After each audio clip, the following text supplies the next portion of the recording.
Hello, my name is Dr. Maya Byfield. My business is The Phenomenal STEMist. I'm so excited to be here in Orange County because it's where I live. I live in Apopka, Florida. And I decided to make this business because I saw a need for underrepresented students to be successful in STEM, which stands for science, technology, engineering, math. And the best way I can do that is just provide products for parents to prepare them, whether it's a book or online STEM camps or just video podcasting. My goal is to transform this community, especially those who are underrepresented. And the way to do that is to help parents understand their children's minds and basically develop them at different stages of their lives to be prepared for a successful STEM career. Thank you so much.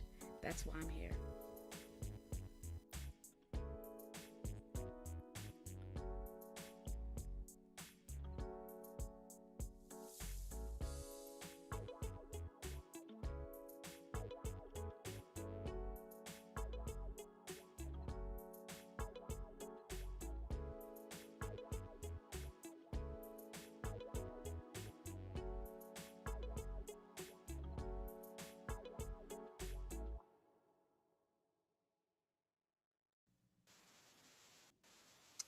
Hey, hey, hey, the phenomenal STEMist. Up, come on, you gotta go. It's all good. It's all good. Well, I'm just glad you joined me for a first couple of seconds. How about that? How I can about that? stay for a few. I can stay for a few minutes, but Let's go. um, Let's jump in. What we wish we knew at 15. STEM professionals share their stories. When you were 15, what did you think your future would look like? And how did your actual STEM journey turn out differently? I'm gonna have you go first, Kamoy. What when you were 15, what did you think your future would look like? And how did it turn out differently? I thought I was gonna be young, rich, and fly, like our friend Bryant here. Like, what are you doing, Brian? He's comic relief. He's doing his job. He's doing his job, y'all. Y'all know I'm dressed like this. June 13th. Let's get it out the way. Somehow those Knicks won against my Spurs. So you know what? I'm like He's this because this is a Oompa Loompa like thing. I'm in a world of fantastic imagination because I couldn't believe that the Knicks beat the Spurs. So that's why I'm dressed like this you because look it's like pure y- imagination. you look like you about to go to a funeral and you in mourning. Oh, I am in mourning. I am in mourning. Ever since June 13th happened, I have been sad. Sad. Did you lose a bet? Did we tell him to do something? Come on, I'm trying to remember. Oh, We didn't put it I in the said chat we're that gonna um, party we like were it's 1999, and I guess that was a long time ago. So forget it. uh, shout out to us New Yorkers, myself, Howie, and Kamoy. Our Knicks won the championship. Life is just so Championship. 2026 has been an amazing year. Like everything, like my wildest dreams happened. The Knicks won the championship, y'all. Like what in the world? What in the world? Answer the question though, Kamoy. I know you don't have that much time. yeah. You thought you were young, rich, and fly. No, I really thought because I think I knew I always wanted to be a doctor, and I wanted to. I felt like that was where I was going to be in medicine. I didn't quite understand where I was going to be at that point, but I didn't understand how tough it was going to be to get there. Um, I didn't understand that this rich life that I pictured being a doctor. I didn't know that doesn't exist. Yeah. Which is not, I think, that was just my young self thinking of it that way. At the end of the day, there's much more to life than money. Mm-hmm. Because even if you go into anything and you make a lot of money, if you are miserable doing what you're doing, if you feel like you have no sense of purpose, it doesn't matter. So, yeah, I think that, if I could go back and tell my 15-year-old self, hey, you know, what what really should you focus on? Yes, those some of your dreams are valid, but what should you really focus on? What should be the important thing? And I think that would be making sure that you're whatever you choose to do, you're making an impact. I think that's you're answering number 2. What is one thing you wish Oh, someone my had bad. told you? I'm going to the next question. 'Cause I'm gonna ask you all the questions at once and then come Oh, back to the okay. guys.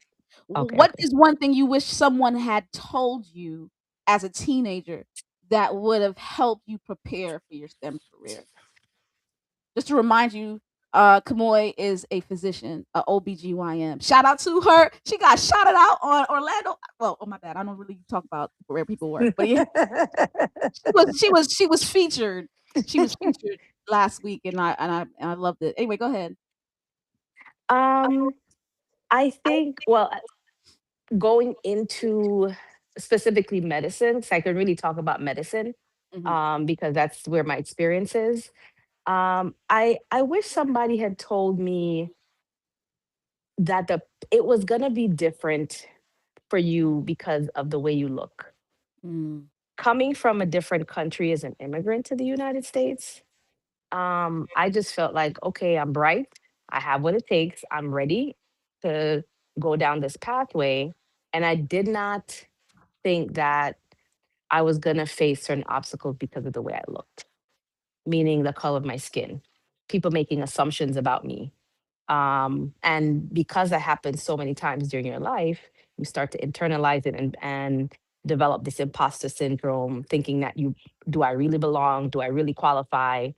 All these things. And it took me a long time to unlearn all those things later on when I truly understood who I was.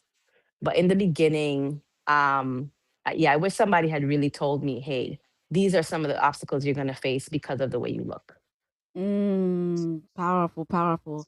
Was there a moment, person, or experience that helped you realize STEM was something that you could pursue?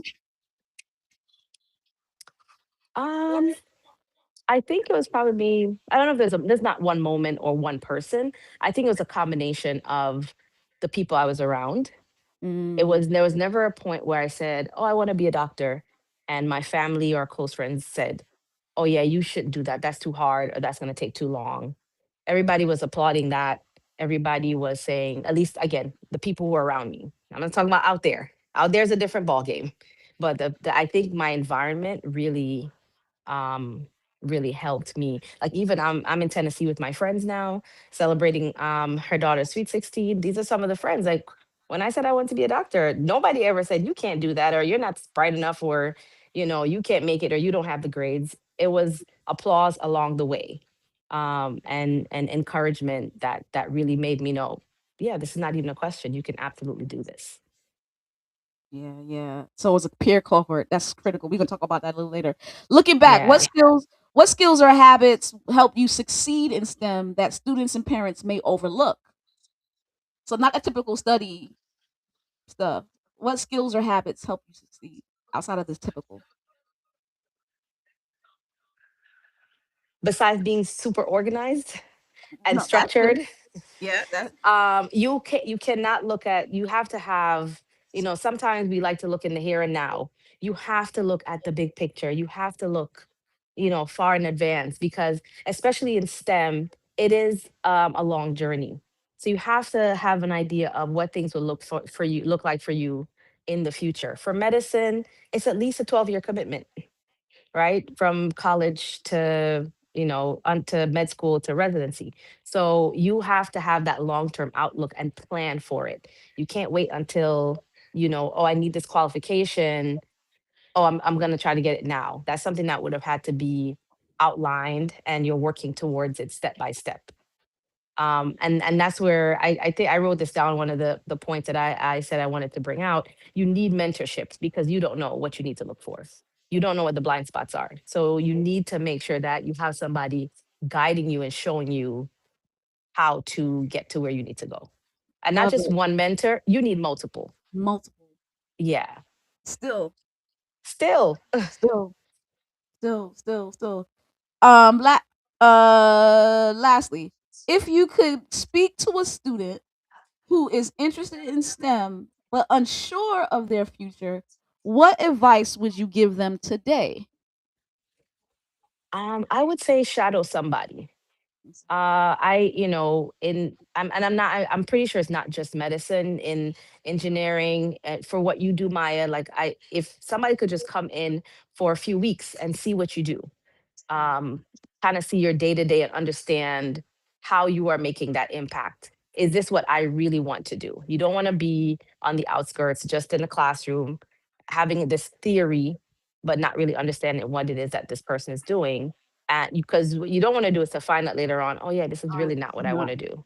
Yeah. Yeah. And again, because I said it needs to be something that is planned, you know, for your best chance at success, you don't want to be um you don't want to be clutching at straws when the time comes around. You want to have somebody who can really guide you and show you, hey, this is what I do, this is what I don't do, this is what is possible, this is what is not possible, and here is how you can achieve that.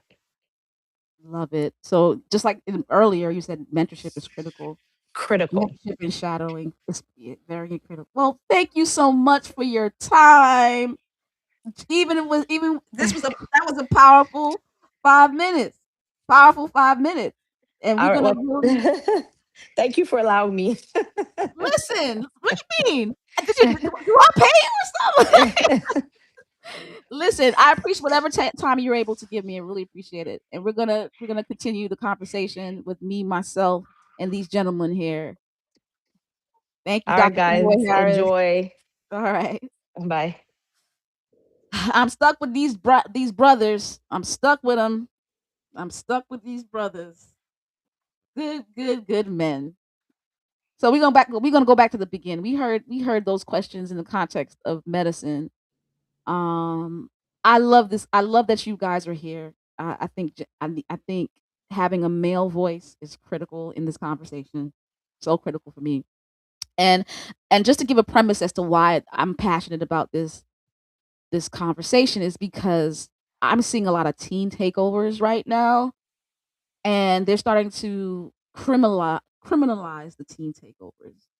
Teen takeovers have been happening for a while now, but now African Americans are getting involved in it, and all of a sudden now they're criminalizing in the news, and I'm truthfully, honestly, very concerned. I'm very concerned about my community, the youth of my community, and I know what's in my power, and I've decided to not do things that is not a part of my lane.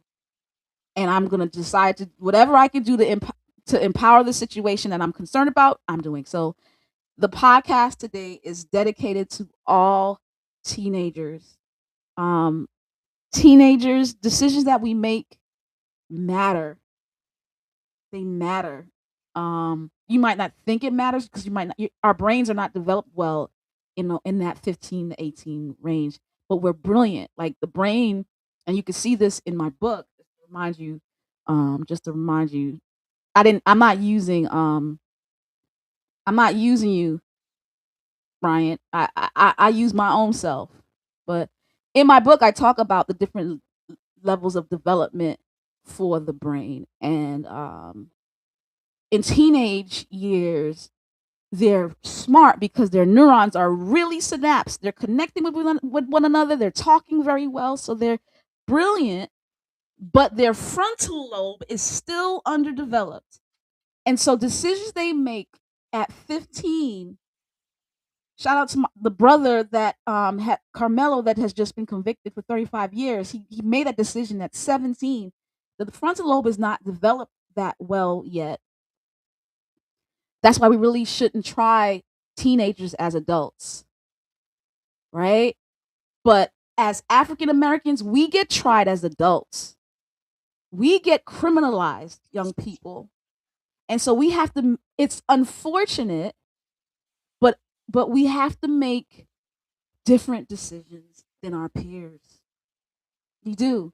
So I'm passionate about this question, and I'm sharing it with my brothers. What we wish we knew at 15. We as STEM professionals will share our stories. So I'll start over. Kamoy answered all five in rocket speed because unfortunately she had to leave. But I'm bringing it back to you guys. When you were 15, what did you think your future would look like? And how did your actual STEM journey turn out differently? I can go first. At 15, all I knew was I wanted to be a doctor. I had a lot of family that were physicians. I knew I was going to college. I knew I was smart. I was by that time at 15, I had passed general sciences in my freshman year, and now I'm in my sophomore year. I'm taking Bio 1, and I'm excelling in it, but I didn't see a STEM journey.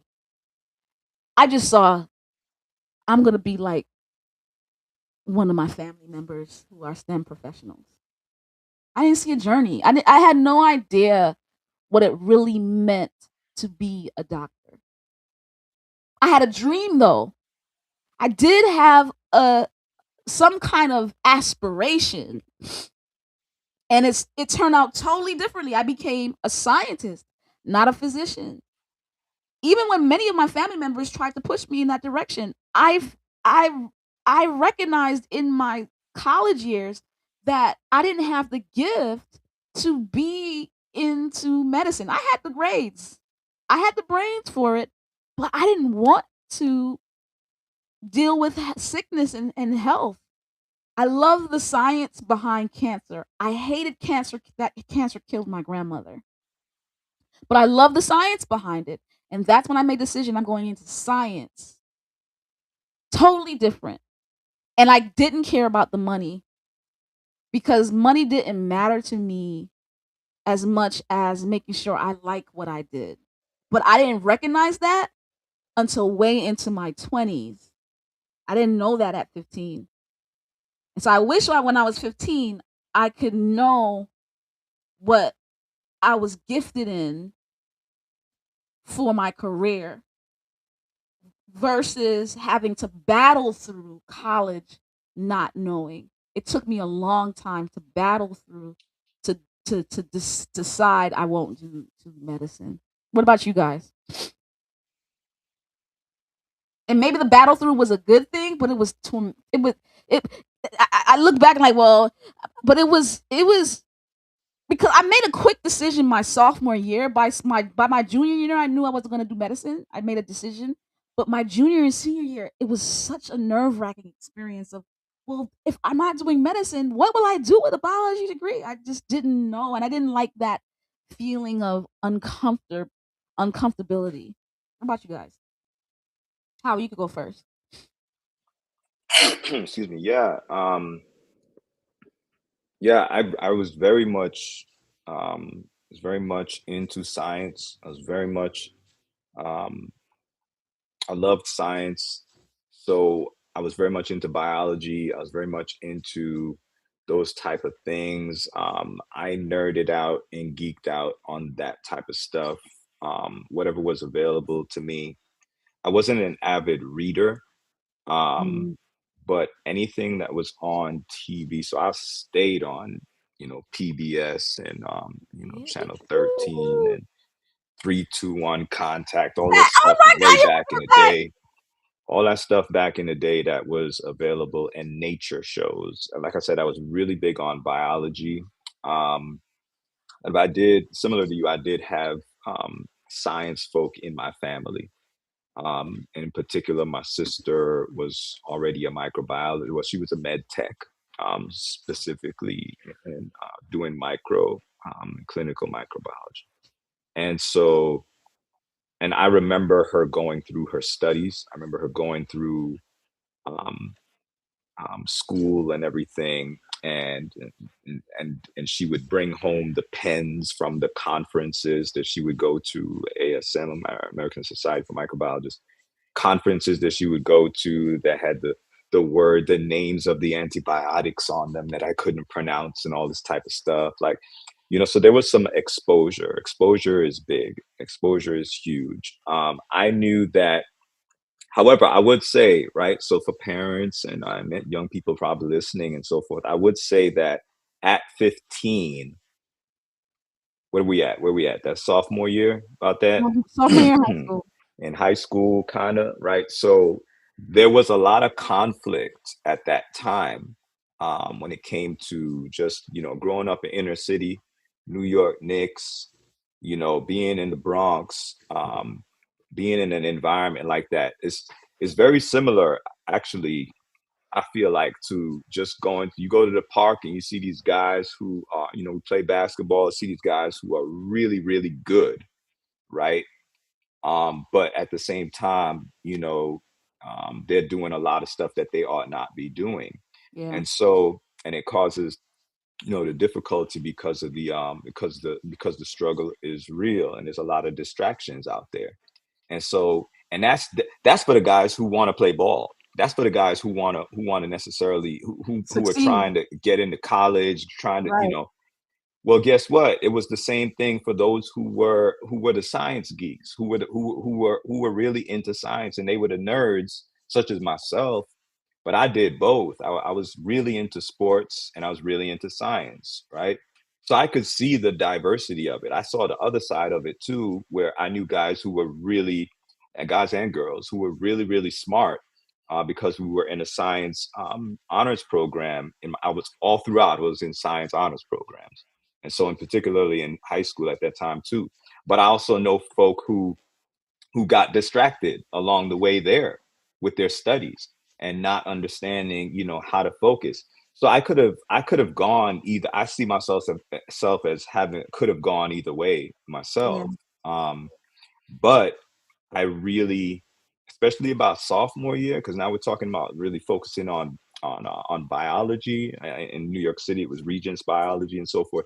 Like, really seeing the value in my success. Now I started to see the dividends of my interest, because I was so interested. I started to do well, and that increased my confidence that, okay, this is something that I can do. So at that time, for 15, like, I was really into that, but I was also into girls, and I was also into, like, basketball. Like, I was into everything else that a 15-year-old would be Mm. into, right? Yeah. So it's a tough balance at that time. What was that age that you said that, um for the full development, of the brain, So or for adolescent brains decision are, making, I think you said? yeah, it's not till like 20, 21.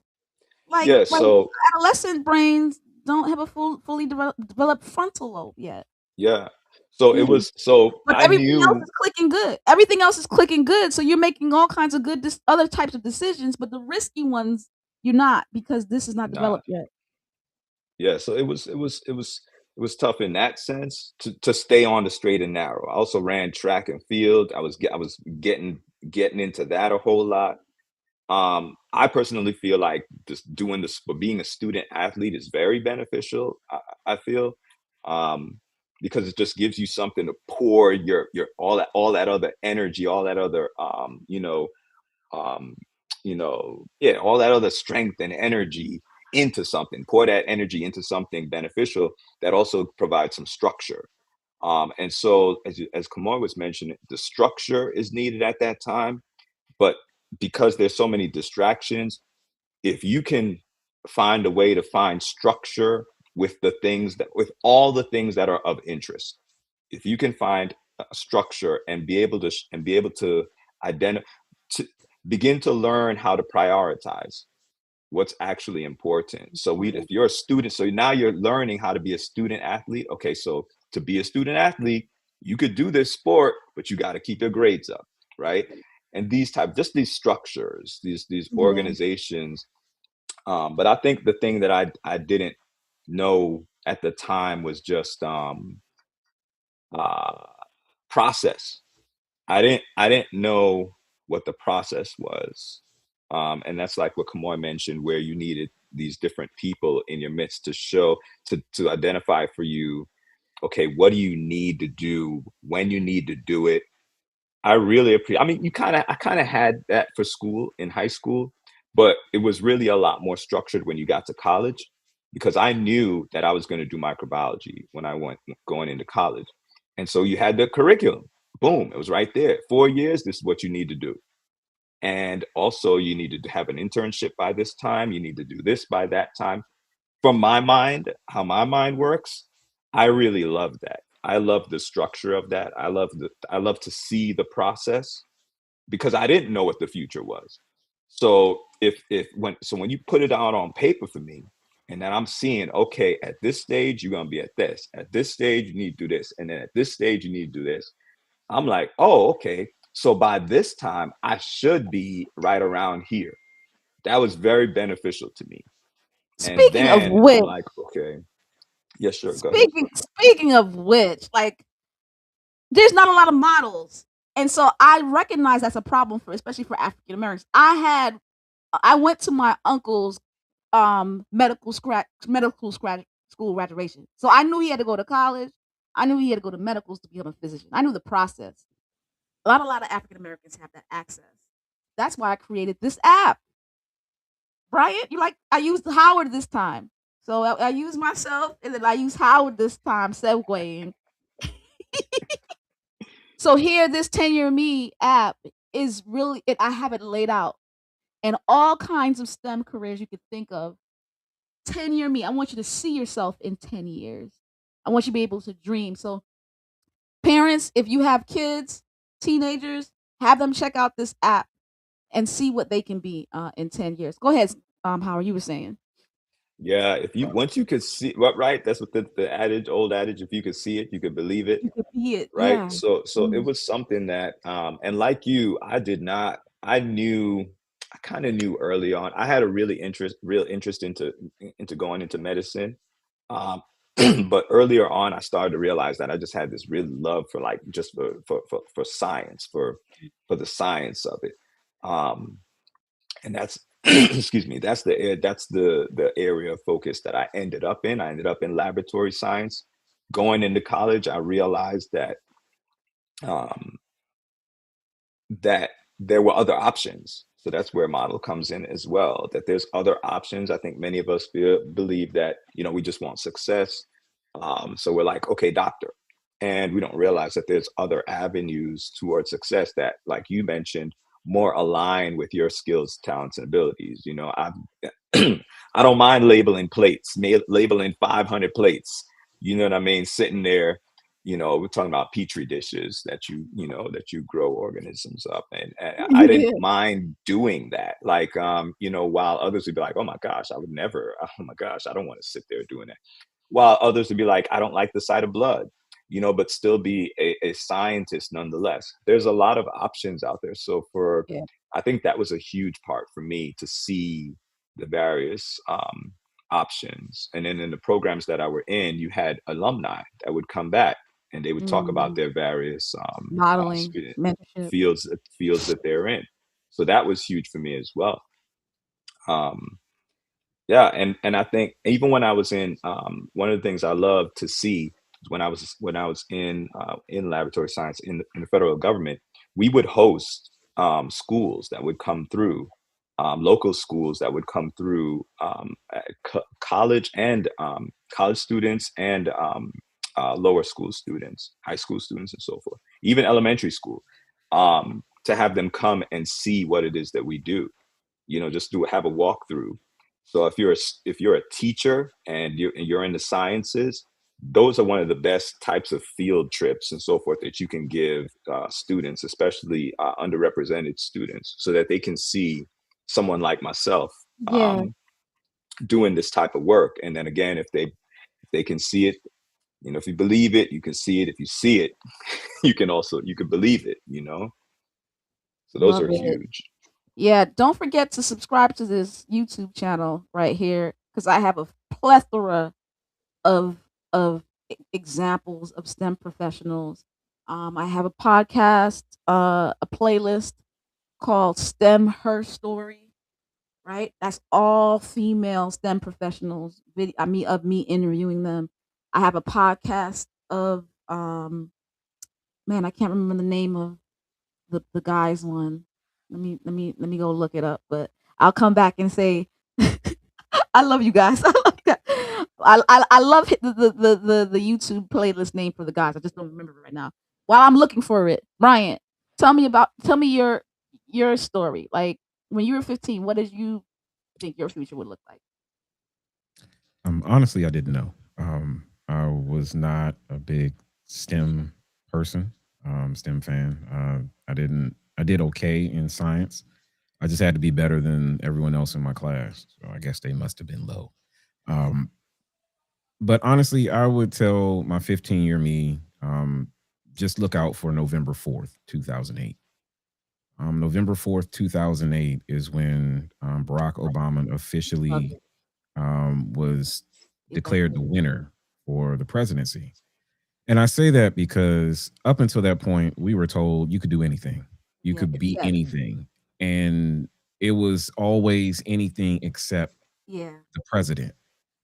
Now, in 2008, that happened. If I told myself that I could be any, then I could really believe it. I All I knew was, I grew up. I was probably the only one who finished college.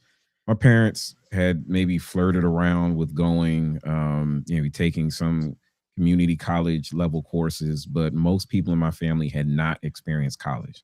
So there wasn't a high bar to live up to. We came from inner city poverty. Grandparents before then were sharecroppers. Before then, slavery. So there was middle class was the ceiling. Aspiring to middle class was the ceiling. And so at 15, it was just don't get arrested, don't do drugs, don't have any kids, just get through high school. After that, whatever you do, you do. But, during that time, I wasn't really thinking about STEM. Now, what I know now that I wish we would tell a lot of young people, yes, AI is here, AI is going to change jobs, but there are certain jobs that AI cannot take away. One of the jobs that we really don't talk about is mortuary science. People Everybody gonna will die. die. Everybody gonna die. Everybody's gonna die. Just as important as OBGYN, so should mortuary science. There's not a lot of people running into that field, but that field is always going to be here. I would also, When I was in school, I was thinking about being an autopsy pathologist. yeah, people I got was that. thinking about that. Yeah. There is money. You can have your own business. You can travel, do the autopsy, give your findings, go someplace else. There's opportunities. I would also tell myself that it's okay to try and it's okay to fail. Actually, it might even be better to fail because you're learning something. Before it was like instead of people would not try because they did not want to fail. They did not want somebody to look at them and be like, "Ha ha, you messed up." No, there's lessons in failing. And as parents now, I know Howard now, sometimes we got to even stop ourselves from allowing our children to try something. Yeah, we might know what the end will be, but they need to learn that, or they might find a way that works.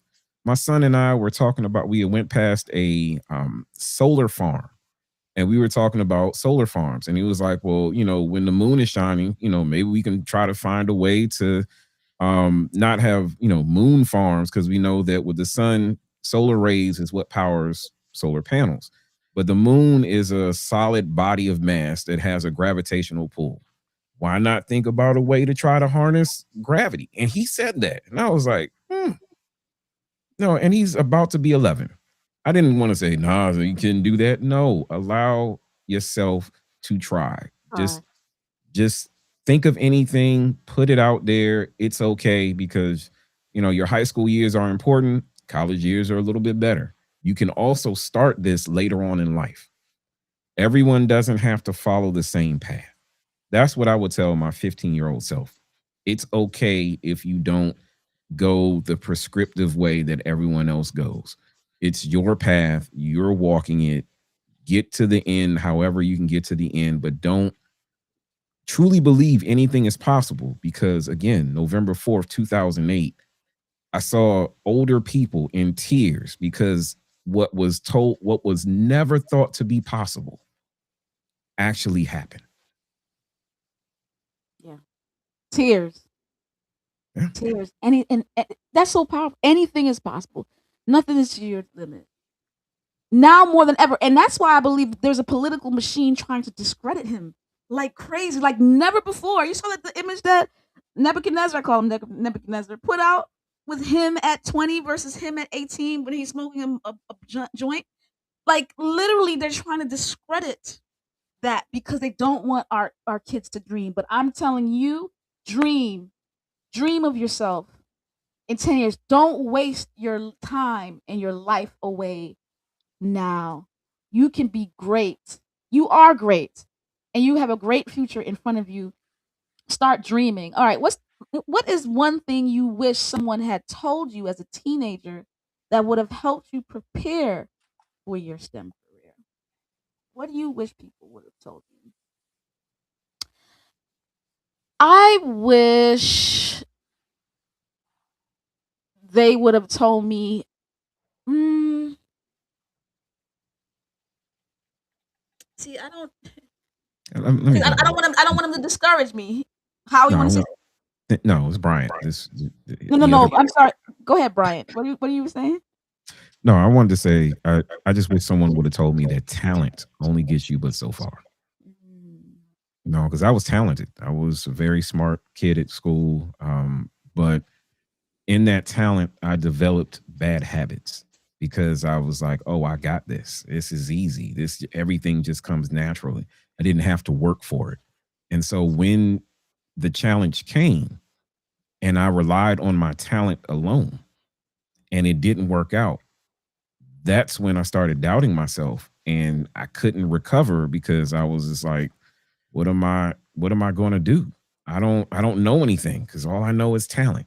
So I wish someone would have told me before when I was able to still be a fresh sponge, because by then I was an old sponge when I got to college. To be able to still soak in information once I realized that my talent, what I had up until that point, could only get me but so far. Hmm.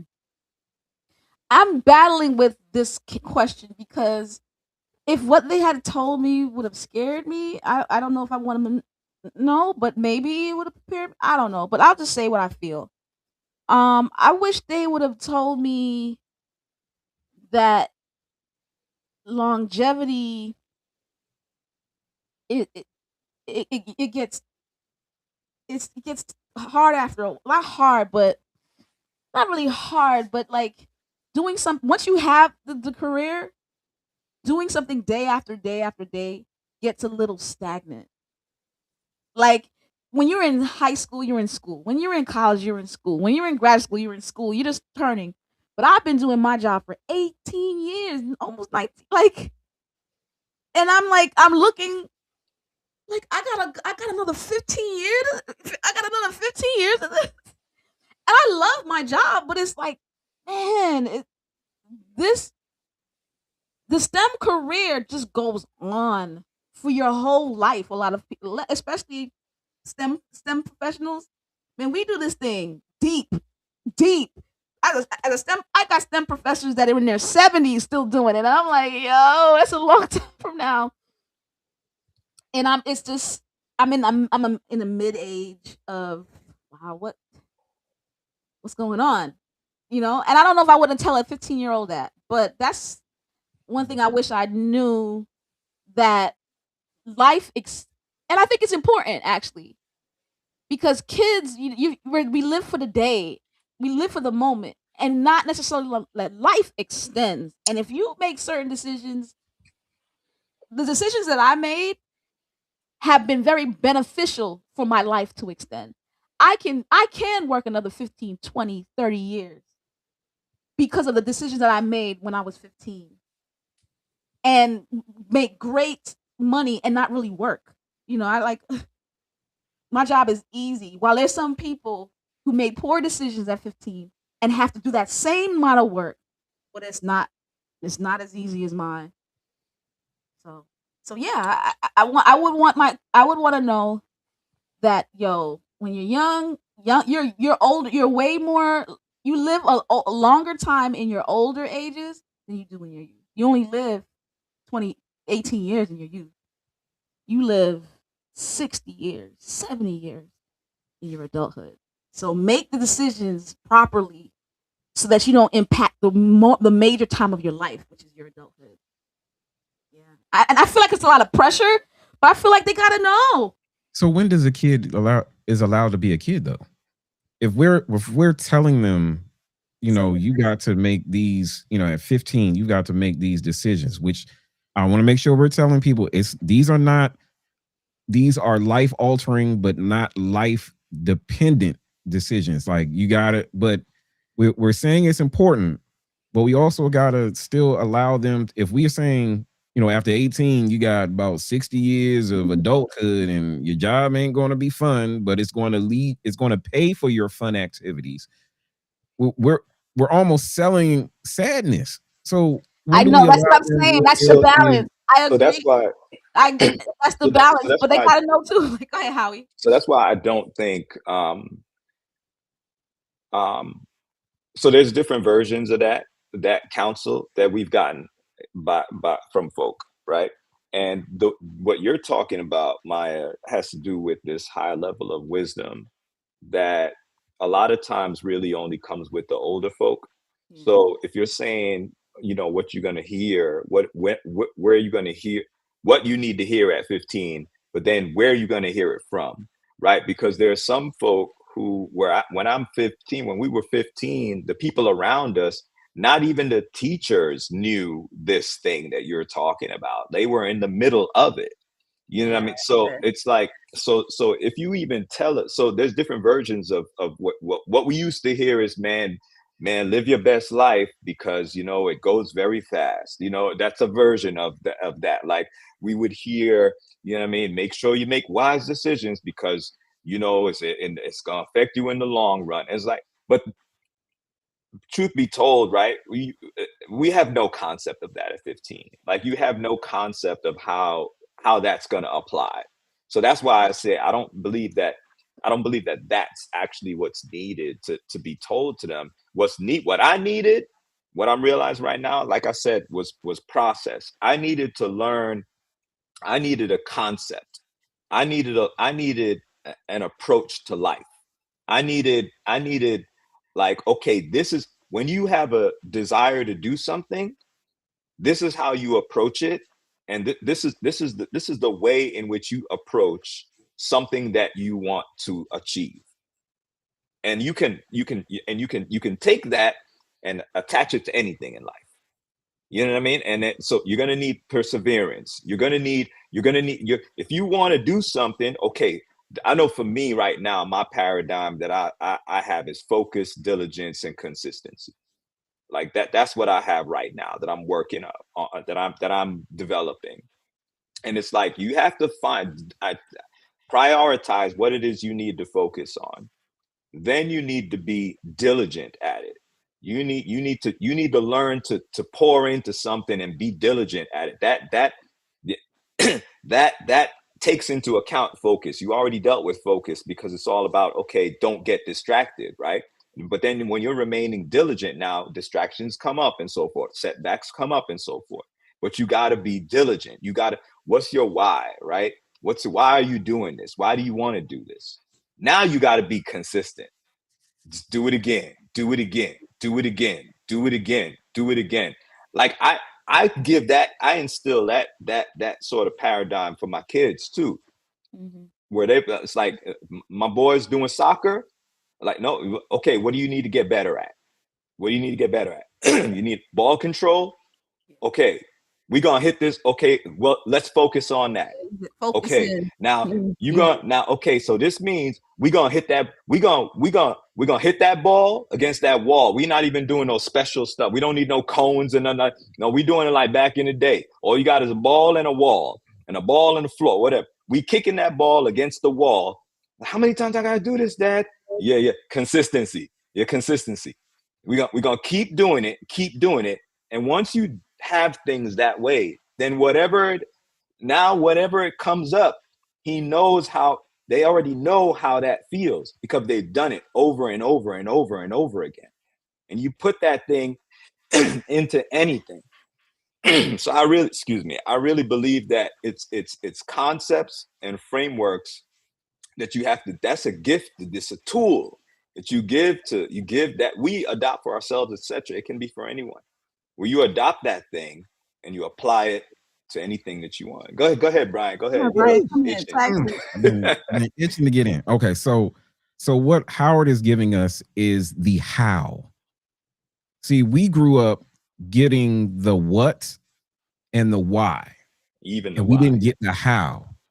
Right. And so now we've got kids going up, and because we're wiser and we knew what we weren't getting, parents, you've got to give the how. And if you can't give the how, bring someone in who can give the how. Doesn't mean that they have to do it that way, but they know a way to achieve it.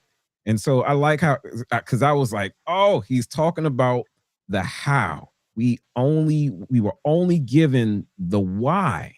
Sometimes we weren't even given the what. We were just given the why, because I said so, because you don't want to do this. But we didn't like, what is, let's be honest, we didn't know.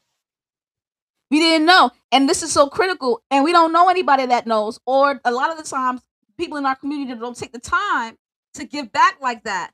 But I have a YouTube channel right here. Bring up that QR code. Listen. I have a YouTube channel right here. www.youtube.com/Dr. Maya Byfield. Go subscribe to that channel. All how to become a pediatrician, how to become a hospital CEO. The playlist is called STEM Like a Man. All males. STEM Like a Man. How to become a microbiologist. I interviewed Howard. So listen, there's the how is important. It is very important. I used you just now. I just used you just now, Brian. And this is why there were tears, like you mentioned on that day, Brian. That's why there were tears. Excuse me, because people are like, they knew why. They knew why, and they knew, and what was the what? The what took place. Yeah. The accomplishment. And the why was that's why everybody was crying, because it was just like, why should we do this? Because it means so much. Mm-hmm. It means a whole lot.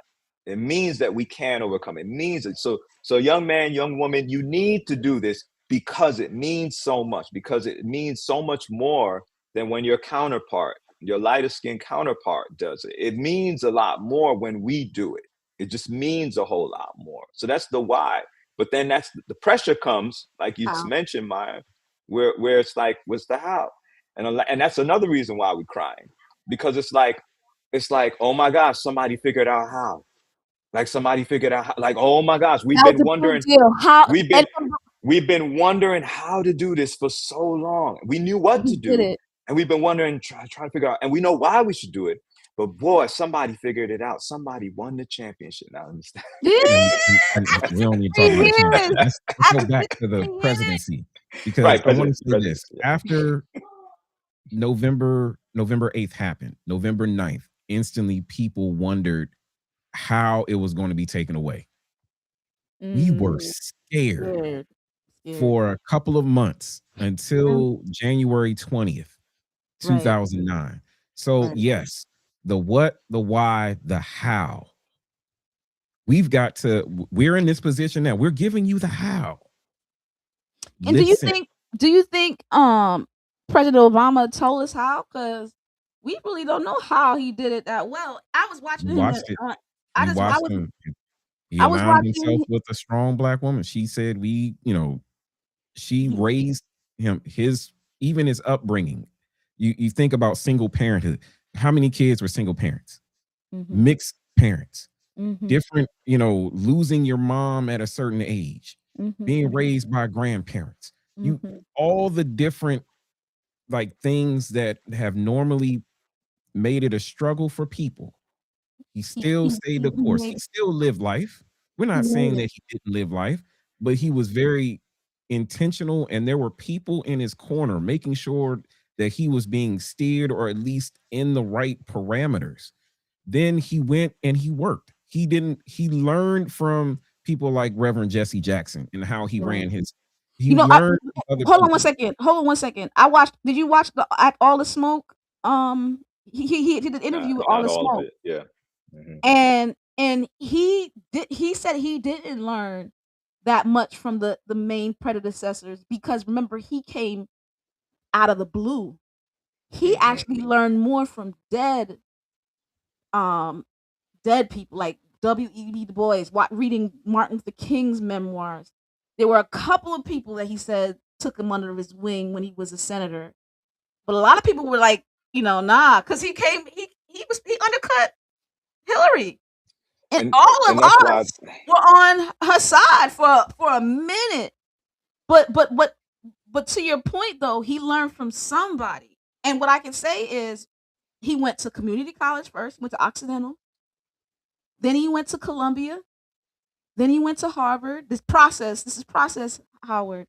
Then he got an internship. He met his black wife, got himself aligned with a strong black woman that wasn't trying to. Anyway, Bring um, down. Oh, who is that? um, he got community organization experience. He read a lot.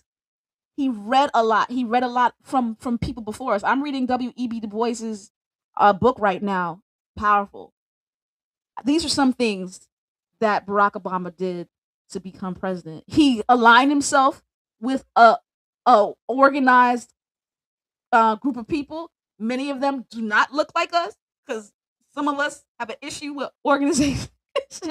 So he branched outside of us. He did not only depend on us, but he used the best people who were really, really great at grassroots organization, and he took them there. Sorry, Yeah, I you cut don't have you, to be the I Brian. expert I in just want everything. to I just want to Well, say that yeah. Go ahead, Howie. I just want to say that when I mentioned I just we got to be careful though. Uh-huh. Right? It only makes sense, right? That every we got to be mindful. We're not taking every single point and saying this is a prescription, right? Right, right. Right. We got to be careful. We got to be mindful and say, so when I say process and when I say a paradigm, something that fits, it's got to be something. And we do this in STEM all the time, right? It has to it has to be something that can that can that can fit every single element. Like, what am I saying? What am I saying? I'm trying to say it needs to be something that can be retrofitted onto any scenario, on any life experience Adaptable. and circumstance, something that is adaptable, something. Mhm. So it's a mindset also that you can. So for example, being adaptable is one of these it has to be conceptual, because if you just say, man, because a lot of folk look at things very literally, and they're like, well, I got to go to Columbia. I got to do an Ivy League. Yeah, and there is a paradigm out there that says that's the only way you're going to be a United States President. president, right? So there's a lot of things that are out there that our society puts on us, right? And that's not necessarily, it's not necessarily it's a prescription that we produce, that society produces, but it's not actually as foolproof as some of these concepts and ideas that are really, that transcend, such as, like, you use the example of adaptability, being able to adapt, not fitting everything into a box, but being able to see, what things can be done differently to achieve the same outcome. Okay, we got to move on. I didn't realize how far we into the. We only had question 3. What was there a moment, person, or experience that helped you realize STEM was the path that you should pursue? I go back to my history. All my family are. I'm a first generation Jamaican American. So all my family were Jamaican immigrants. They made it out here STEM for the most part, specifically medicine.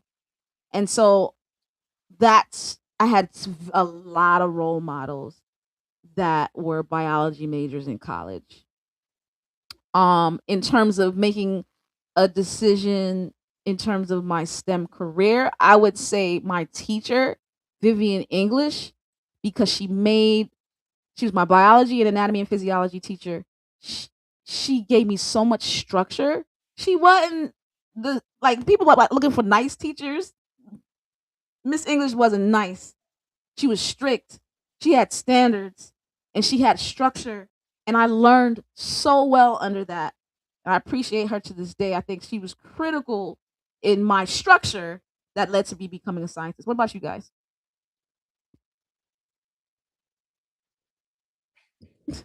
Well, science for me, science. I realized from an early age that one of the hallmarks of science is that is that it's objective, Mhm. and so I figured that um, the way my mind works, I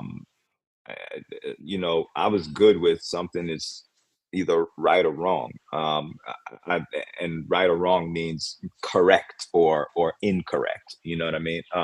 Versus the ambiguity of moral dilemmas, and that's how I felt.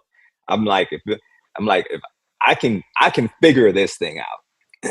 You're gonna pay me to figure this stuff out and do this stuff in a better way, a more innovative way, a quicker way, a easier way. And it's just tools and figuring out whether something is red or blue and what changes, what possibly, what changes can be done to improve this thing. I could do that all day, like, you know what I mean? And making sure that you eliminate as many variables as possible for a particular outcome to maintain, a consistency with an outcome. Yeah, I could do that. I could do something repetitively over and over and over again so that I eliminate, variation. I can do that. So again, it's now I realized later on, however, so I saw that as easy for me. And I said, if and I looked at society and I said, well, a lot of people appear to pay for that, pay a lot of money for stuff for those types of abilities. Mhm. So looks like science is the It way to worked go, for me. you know. But I did realize later on, and I'm just putting this out there since we're talking about these type of things, that that that's something I'm good at. Yeah. So if someone else is really good at at at at at deciphering and navigating through the ambiguity of moral dilemmas and questions and so forth, if you're really good at that, then then that can be lucrative for you. That can be lucrative for you. So I'm just saying, I realized that difference later on. That that this works for me. It aligns with how I was created. So Wired. therefore, I'm holding on to that 100%. Brian, there had to be an experience that helped you realize that that you could pursue. There had to be an experience. Like, it doesn't have to be in teenage years. Like, what? There was an experience. It might not have been a person, Joining but this there's podcast. a moment or experience, huh? What? Go ahead. Joining this podcast. No, you No, already I have mean, a STEM career in public health. What yeah, made it's you in feel? public health. I can do. I got tired of being poor. Okay, that's an experience, bro. That's an No, experience. I just realized that, honestly, I was a secretary coming in, and no knock to anyone. Support staff is very, very important. But I realized that that was a job that somebody out of high school could do. I had a college degree in marketing, so I told somebody I'm more than just a person who can restock a paper tray. I had to read. I had to understand public health language, some of the I would say best practices, what worked, what didn't work, understand substance abuse and mental health, and write reports on it. I had to grow on the job. So that was probably when I just got tired of restocking a paper tray. I was like, I can do more. And I was in public health. I was in a public health agency. So Agency. yeah. Yeah, I love that. You like I can do more, and I have a pathway to it. So I'm here now. I can do more. I can make more. What's the pathway to it? You found the pathway to it, and you made it happen. And I feel like that is so critical for a lot of people because many people feel like, oh, I made a decision to be here. I'm stuck in this. Nope, not necessarily. Not necessarily. When do you get sick and tired of where you are and to the point where you need to move to another level? That was a moment for Brian. Okay, looking back, what skills or habits helped you succeed in STEM that students and parents may overlook? Students and parents overlook this because the common thing is you got to study. Um, I think the major skill and habit is in which parents overlook because I teach parents. That's like I don't teach kids. I teach parents that have teenagers and children, and they have an issue with time management. Time management is critical for success in STEM. Like I believe, like it's critical, especially when you're studying. You have to manage your time properly. And I think many people allow their kids to be late for school, absent for school. You know, you don't have to go today. You don't have to do your homework on time. They're not even on top of their own homework, much less their children's homework. That's I think and that leads to behaviors that are harmful for excellence in STEM. Time management is a I don't think I don't think anybody's talking about time management to children, and maybe that's too adult for them. I don't know. Is that too adult for them? I learned discipline in Pathfinders. I was a Pathfinder. I was talking. Look, at 15, I was in Pathfinders. I had so much discipline. I had to be there on time. I had to be in the proper uniform. I had such a great amount of discipline as a Pathfinder at 15, and I was looking back as to what was I doing at 15 versus out in these streets doing takeovers. I was in Pathfinders. I was with my family. I was organized. I had structure. What about you guys? What skills that parents overlook, habits that parents overlook? I would having 4 kids, about a year and a half to 2 years apart. Apart. Um, Oldest 14, youngest is 8 currently. What I've learned is that you have to, and I think for me, I'm going back to this concept that you brought up that now I'm kind of harping on the adaptability. Um, Parents understanding that there's not a one size fits all to how you ought to grow your children Mhm. for success. So it's very important to understand your kid. It's very important to understand what they need in order to be successful. So you mentioned time management, for example, right? Well, I literally have, I probably have, well, I, I have one, I would say, let's put it this way, let's put it 50-50, at least 50-50. Two, that you don't have to tell them time. You don't have to tell them. And then two, that are just a little bit more like me. Let's say, right? Who has been Where it's successful in like, STEM? so you see, so now, so I don't have, so time management is not something that I need to spend a lot of time on for one of them Mhm. or for two of them. You see what I mean? But Mhm. there are some other elements that I really do need to. So that's why I It say depends.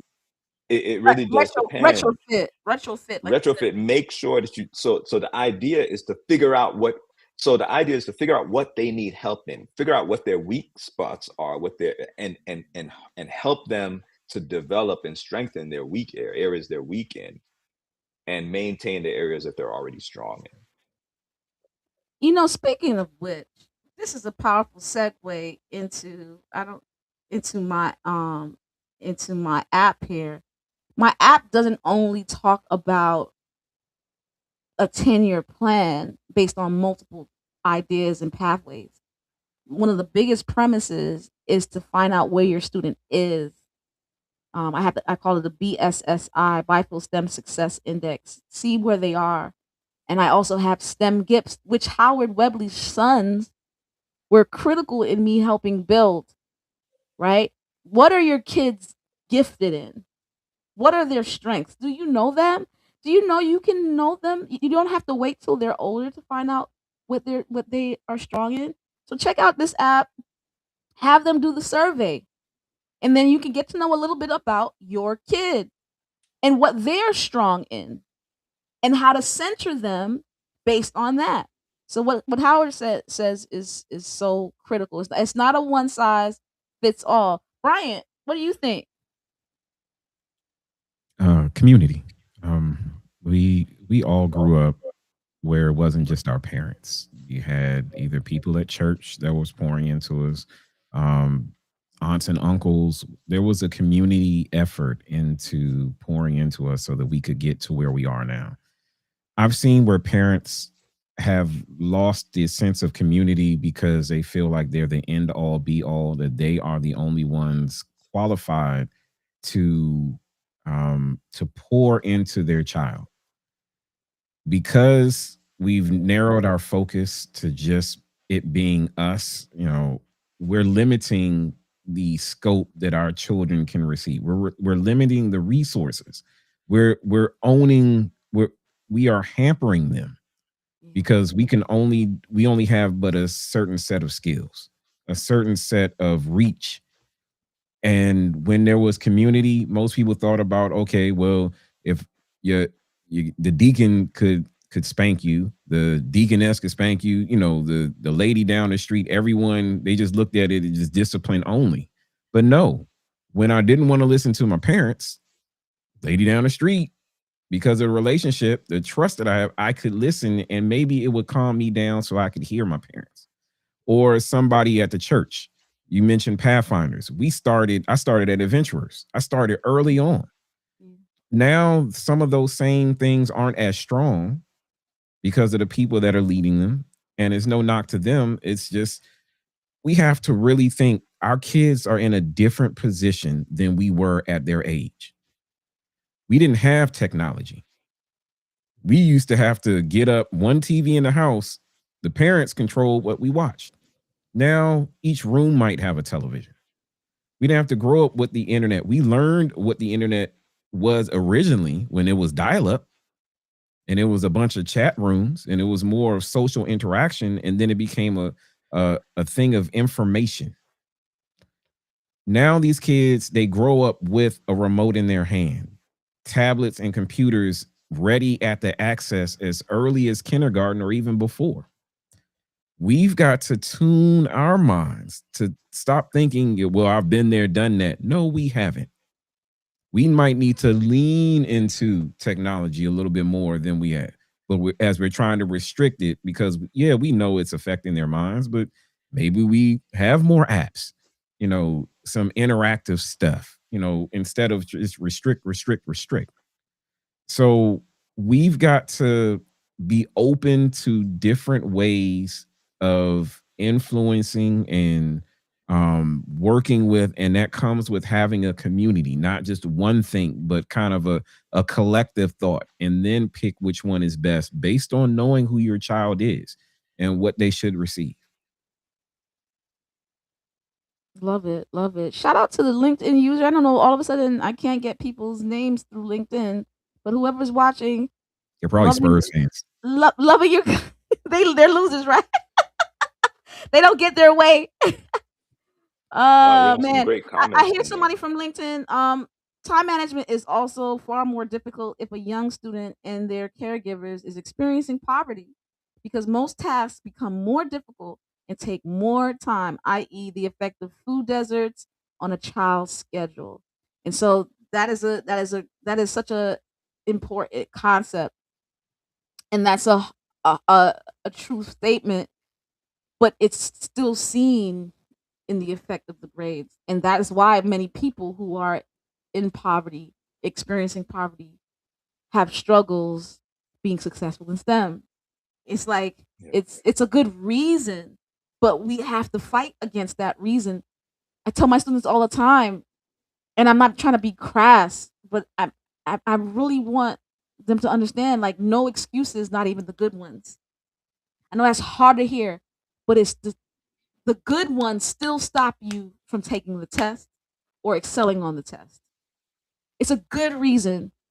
It's a good excuse as to why you miss class. It's a good reason. It's a good reason. But it's you, you can't do both. So you gotta fight past. I never forget one of my students.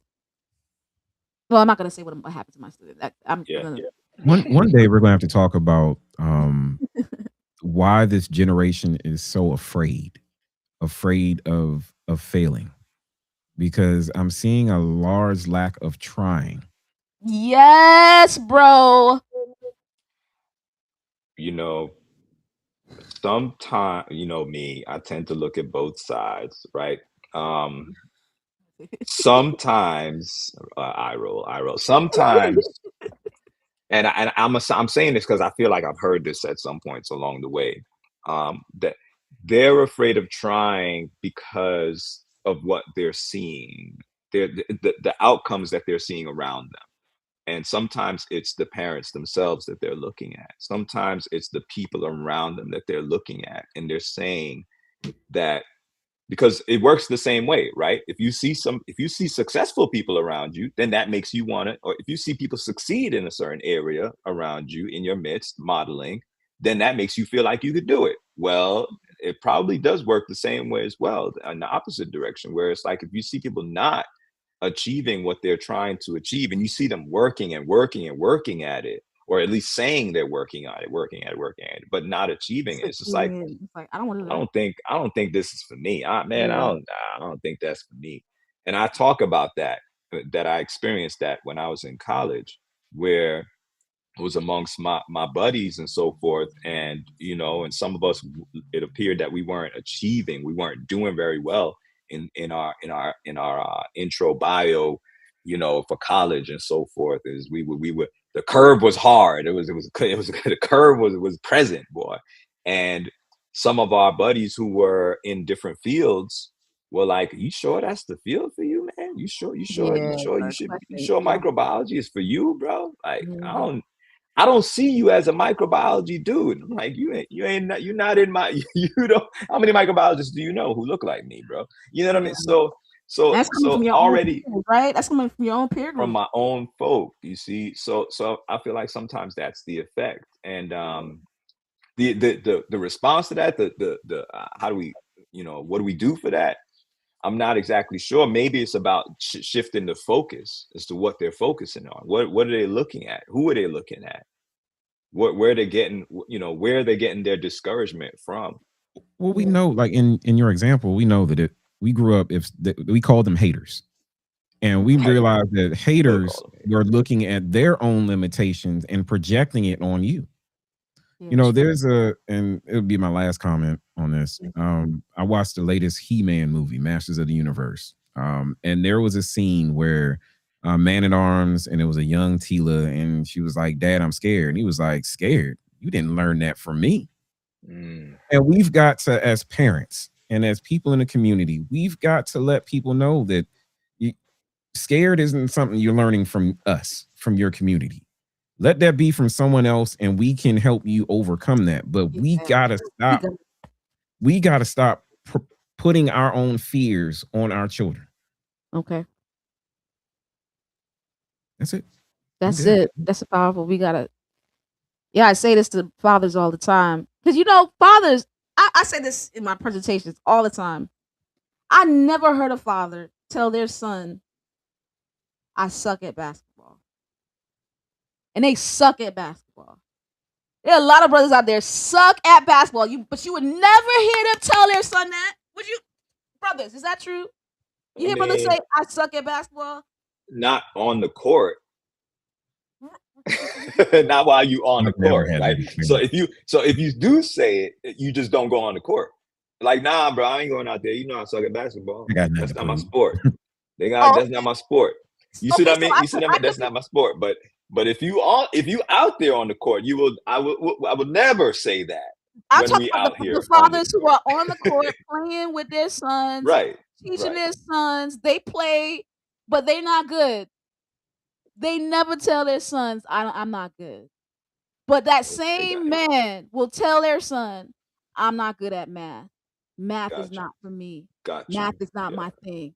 Don't That's say that. because Don't say that, even if our it's true. society has only at that certain point in time, your way out of in poverty was sports. So it was either football or basketball. Now, we never brought up soccer or baseball where there was more people. We limited ourselves to, I think NBA is 460, or I can't, it's 12 rosters, and Mhm. football is 55 per, and of course you got, your practice team, but that was it. So yeah, we're not going to say that we suck on those two areas, because those were the only areas where you saw someone go from having nothing to something. We, Mhm. as you said, we got to stop saying that. Mhm. We got to stop limiting ourselves. We got to stop Got giving up. to. We are we are the quicksand of our children. We look Mm. stay, they step in it. They so mercy. If you could speak to a student who is interested in STEM but unsure of their future, what advice would you give them today? And I would say, I would tell a student, listen, you could do anything you want to do. You could do anything you want to do, but you have to read. You've got to do math. You could do anything you could do it, but you got to do reading. You have to read more, and you got to practice math more. I'm a practical person.